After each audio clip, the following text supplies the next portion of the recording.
அனைவருக்கும் வணக்கம்.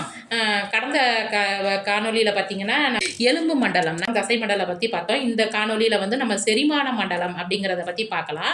செரிமான மண்டலத்தில் என்ன இருக்குது அப்படின்னு சொல்லிங்கன்னா உணவு குழாய் மற்றும் அதனுடன் இணைந்த செரிமான சுரப்பிகளும் உள்ளன. உணவு குழாயுடன் தொடர்புடைய செரிமான சுரப்பிகளாக எது இருக்குது? உமிழ்நீர் சுரப்பி, கல்லீரல், கணையம் ஆகியவை உள்ளன. இவை செரிமான பாதையில் உணவு செரிமானம் நடைபெறுவதற்கு உதவியாக செரிமான நொதிகளை சுரக்கின்றன. அப்போ இதில் 2 பாயிண்ட் ஞாபகம் வச்சுக்கோங்க. ஒன்று, உணவு குழாய் இருக்குது, அது வேலை செய்கிறதுக்கான சுரப்பிகளை வந்து ஒன்று சுரக்குது, அதுக்கு பேர் வந்து செரிமான சுரப்பி. 2 டைப் வச்சுக்கோங்க. உணவு குழாய் இருக்குது, உணவு செரிமான சுரப்பி இருக்குது.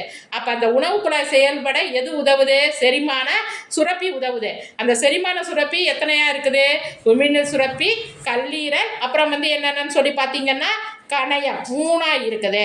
அப்புறம் வந்து பார்த்தீங்கன்னா உணவு குழாய் சுமார் 9 மீட்டர் நீளமுடைய தசையாலான நீண்ட குழலாகும். இது ஒரு 1 மார்க் கொஸ்டின்ல கேட்கலாம். இரைப்பை செரிமானத்தின் பிரதான உறுப்பாக உள்ளது.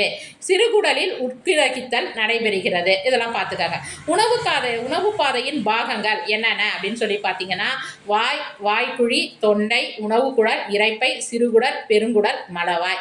செரிமான சுரப்பிகள்லாம் என்னென்னு பார்த்தீங்கன்னா உமிழ்நீர் சுரப்பிகள், இரைப்பை சுரப்பிகள், கல்லீரல், கணையம், குடல் சுரப்பிகள். இதை தனியாக அப்படியே நல்லா எல்லாத்தையும் அப்படியே கேட்டால் உணவு பாதையின் பாகங்கள் எத்தனைன்னு கேட்டால் 8, செரிமான சுரப்பிகள் எத்தனைன்னு கேட்டால் 5. கரெக்டாக அப்படியே எல்லாத்தையும் என்ன பண்ணிக்கணும்?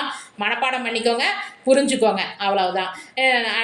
இது வந்து நமக்கு வந்து என்னன்னு கேட்டாங்கன்னா உணவு பாதையின் பாகங்கள்னு சொல்லும்போது அது நம்ம மாற்றி சொல்லக்கூடாது. வாய்க்கு கீழே வாய்க்குழி இருக்குது. அதுக்கப்புறம் வந்து என்ன இருக்குது? தொண்டையிலேருந்து உணவு எங்கே போகுது? உணவு குழலுக்கு போகுது. உணவு குழல்லேருந்து அங்கே எதுக்கு போகுது? இரைப்பைக்கு போகுது. இரைப்பைக்கு போய் அங்கேருந்து எங்கே போகுது? சிறுகுடல், பெருங்குடலுக்கு போகுது. அங்கேருந்து போய் எங்கே போகுது? மலவாய்க்கு போகுது. இந்த வரிசை முறையை மாற்றினீங்கன்னா நம்ம செரிமான மண்டலத்துடைய அமைப்பையே நீங்கள் மாற்றின மாரி. அதனால் எல்லாரும் படிக்கும்போது என்ன பண்ணுறீங்க? கட்டாயம் இந்த வரிசை முறையை மாறாமல் நீங்கள் என்ன பண்ணிக்கணும்? நீங்கள் படிச்சுக்கணும். நல்லா ஞாபகம் வச்சுக்கோங்க. வாய்க்குழி, தொண்டை, உணவுக்குழல், இரைப்பை, அதுக்கப்புறம் சிறுகுடல், பெருங்குடல், மலவாய். இப்படி சிம்பிளாக ஞாபகம் வச்சுக்கோங்க. வாய்க்குழி 2 ஆச்சா? தொண்டை, உணவு குழல், இரைப்பை 3 2 5 ஆச்சா? இது 3ஐயும் ஒன்றா வச்சுக்கோங்க. சிறுகுடல், பெருங்குடல், மலவாய். இப்படி வந்து இதை வந்து 8ஐயும் தயவு செய்து படிக்கிறவங்க வரிசையை மாற்றி மட்டும் படிச்சிடாதீங்க. அப்புறம் உணவு பாதையினுடைய செயல்பாடுலேயே அர்த்தம் இல்லாமல் போயிடும். அடுத்து செரிமான சுரப்பிகள்னு சொல்லி பார்க்கும்போது பார்த்தீங்கன்னா முதல்ல உமிழ்நீர் சுரப்பி நம்ம வாயில் தொடங்குது. அப்புறம் இரைப்பை சுரப்பிக்கு வருது.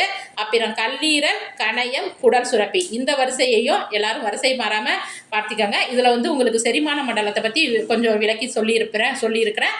நன்றி, வணக்கம்.